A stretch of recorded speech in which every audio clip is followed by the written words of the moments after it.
धर्म और अर्थ की कला और विज्ञान के अध्ययन के अलावा आदमी को काम सूत्र, कला और विज्ञान का ज्ञान होना चाहिए। यहाँ तक कि युवा नौकरियों को शादी से पहले अपने कला और विज्ञान के साथ इस काम सूत्र का अध्ययन करना चाहिए और इसके बाद उन्हें अपने पतियों की सहमति से ऐसा करना जारी रखना चाहिए। यहाँ कुछ समझदार पुरुषों ने देखा और कहा कि महिलाओं को किसी भी विज्ञान का अध्ययन करने की अनुमति नहीं दी जा सकती है। उन्हें काम सूत्र का अध्ययन नहीं करना चाहिए। लेकिन वात्सायन का मानना है कि यह आपत्ति अच्छी नहीं है, क्योंकि महिलाओं को काम सूत्र का अभ्यास पहले से ही पता है और यह अभ्यास काम शास्त्र या काम के विज्ञान से ही तो लिया गया है। इसके अलावा ये केवल इसमें नहीं बल्कि कई अन्य मामलों में भी है कि विज्ञान का अभ्यास सभी के लिए जाना जाता है। केवल कुछ लोग नियमों और कानूनों से परिचित हैं जिन पर विज्ञान आधारित है। इस प्रकार यज्ञनिकस या बलिदानी, हालांकि व्याकरण के अज्ञानी, अलग अलग देवताओं को संबोधित करते समय उपयुक्त शब्दों का उपयोग करते हैं और ये नहीं जानते कि यह शब्द कैसे तैयार किए गए। फिर भी व्यक्ति शुभ दिनों पर उनके लिए आवश्यक कर्तव्यों का पालन करते हैं जो ज्योतिष विज्ञान द्वारा तय किए जाते हैं, हालांकि वे ज्योतिष विज्ञान के विज्ञान से परिचित नहीं हैं। इसी प्रकार घोड़ों और हाथियों के सवार इन जानवरों के प्रशिक्षण के विज्ञान को जाने बिना प्रशिक्षित करते हैं, लेकिन सिर्फ अभ्यास से ही।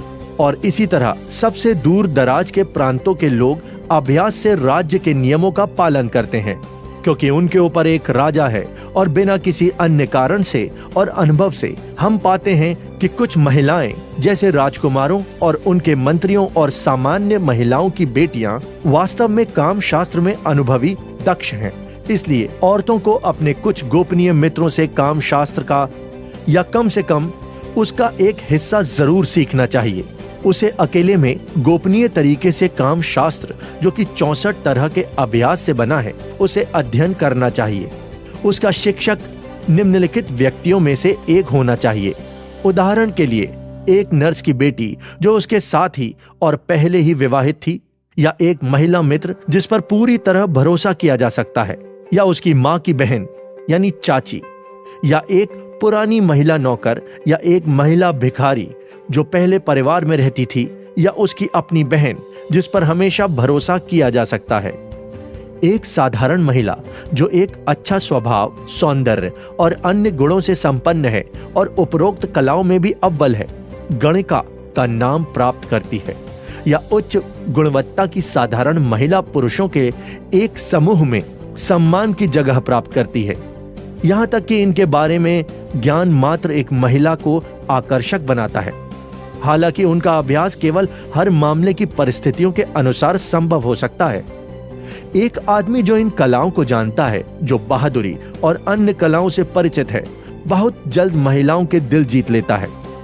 भले ही वो केवल थोड़े समय के लिए इन कलाओं को जानता हो, तब भी आखिर क्या हैं ये कलाएं जिनके विषय में हर स्त्री और पुरुष को जानकारी होना जरूरी है? कैसे कर सकता है कोई मनुष्य काम शास्त्र का सार्थक उपयोग अपने जीवन में? जाहिर तौर पर मनुष्य अपने जीवन में 9 रसों का अनुभव कर सकता है, लेकिन इन रसों में प्रेम रस की अपनी अलग पहचान और विशेषता है।